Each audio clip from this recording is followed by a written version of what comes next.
Labas.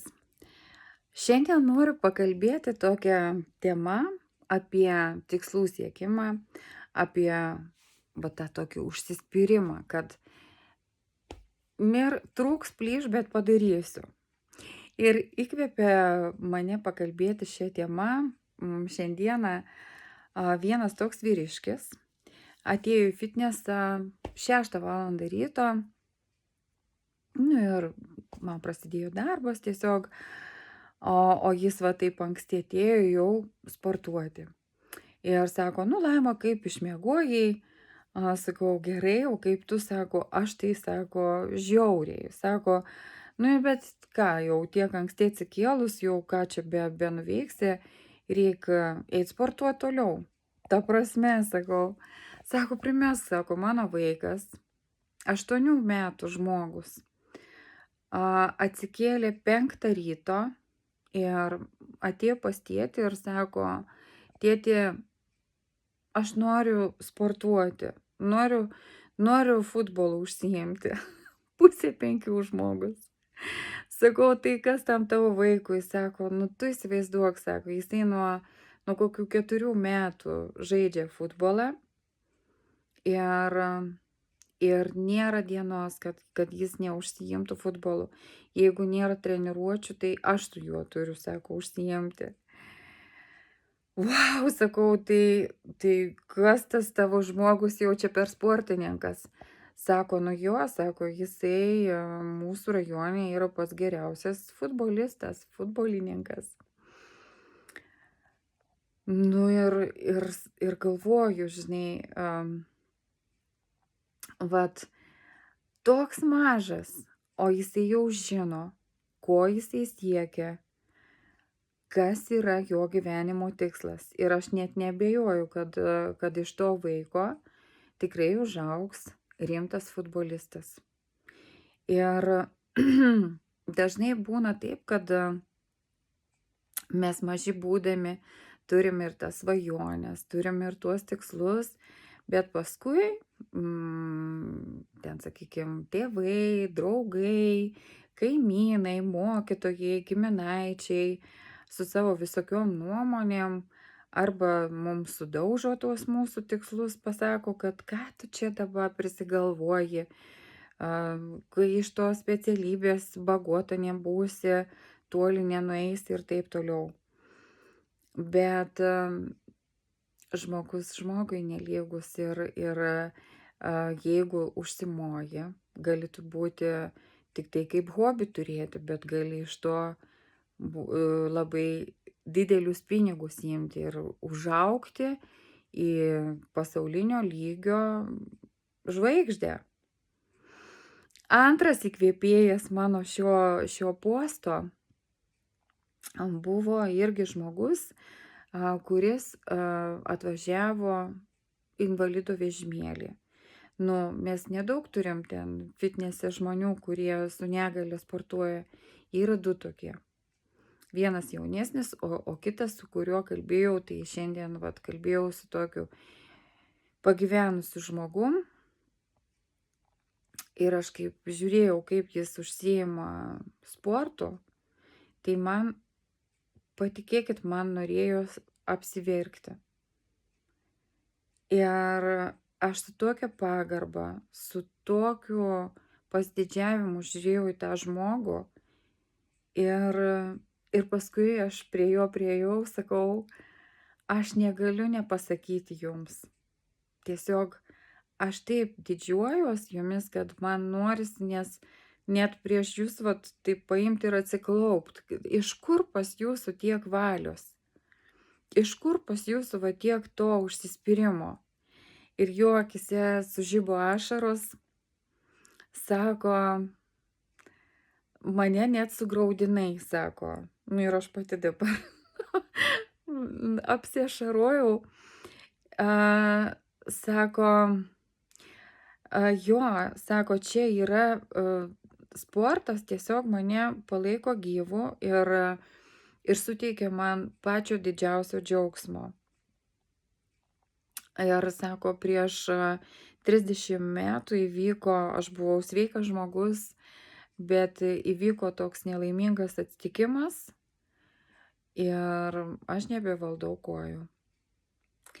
Ir sako, iš pradžių buvo depresija, iš pradžių buvo didžiulis toks noras iš viso nebegyventi, noras savęs tik gailėtis, užsidaryti nuo žmonių, bet sako, vat sportas, judėjimas mane tiesiog ištempė iš tų blogų minčių ir aš kaip vat taip pasportuoju, kad man žliaugia prakaitas, tai sako, man atrodo, man tiesiog visiškai kitos mintis, visiškai kitos emocijos, visiškai kitoks požiūris į gyvenimą. Ir man norisi dar daugiau padaryti, dar daugiau pasiekti.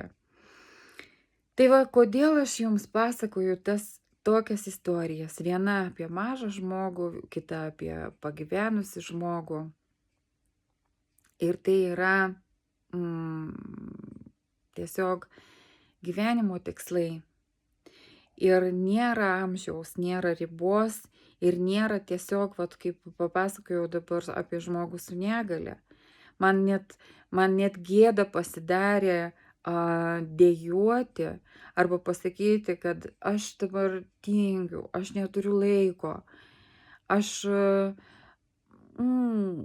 geriau pagulėsiu ant sofkutės, paskrolinsiu telefone. Ne, tiesiog ne.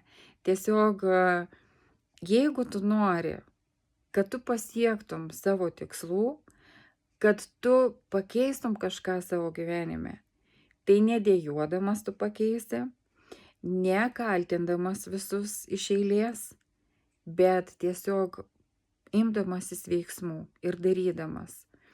Tik darydamas kažką tu galėsi kažką ne kažką, o būtent tą, ko tu nori ir pasiekti.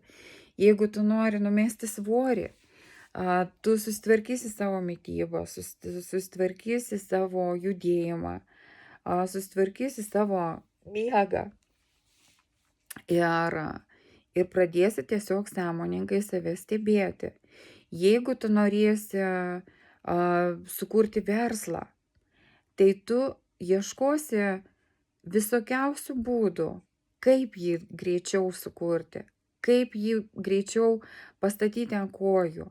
Atrasi žmonių, kurie gali tau duoti arba patarimų, arba kažkuom tau padėti. Arba atrasi žmonių, su kuriais tu gali kartu tai daryti. Ir tik tai taip tu gali judėti į priekį. Ne kažkoks kaltinimas kitų žmonių, bet kasdieniai veiksmai, tiesiog kiekvienos dienos planas. Ir dabar esu aš tiek dėkinga mūsų komandos lyderiams, kad sugalvojo tą žaidimą. Iš pradžių galvojau, kur aš čia įlindau, ką aš čia dabar darau, o dabar tiesiog labai labai dėkoju, nes tave išstumia iš tos komforto zonos ir tau duoda suprasti, kad kiekvienos dienos atitinkamas užduočių padarimas tave stumia į priekį, tave padaro matomą. Ir nesvarbu, iš tikrųjų, iš pradžių žmonėms, kiek tu ten ką pasakėjai, kaip tu pasakėjai, svarbiausia, kad tu sakai, svarbiausia, kad tu darai.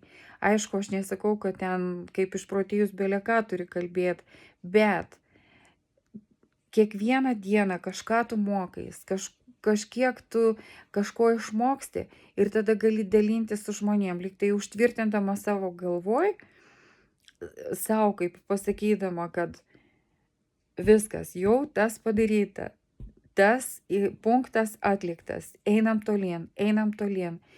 Ir jeigu dar atsiranda bendraminčių žmonių, kurie tave palaiko, kurie nori kartu su tavim daryti tą patį, tai patikėkit, užauga sparnai.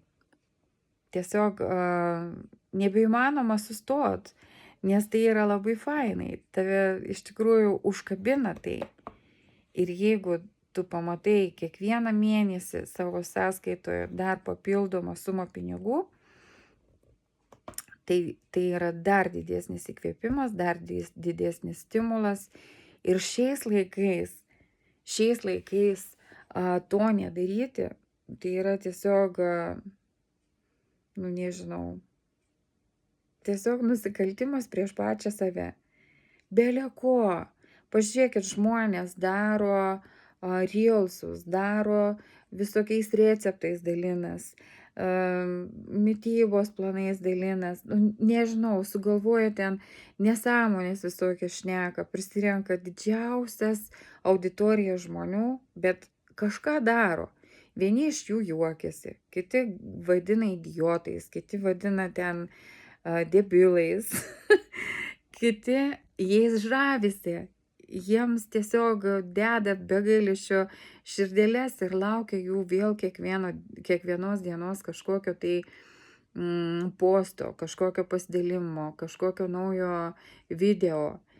Ir čia yra toks gyvenimas. Mes seniau žmonės turėjo eiti į fabrikus, į darbovietės, vežti kažką, gaminti, pjauti, kirpti, kepti, gaminti, siūti, bele ką.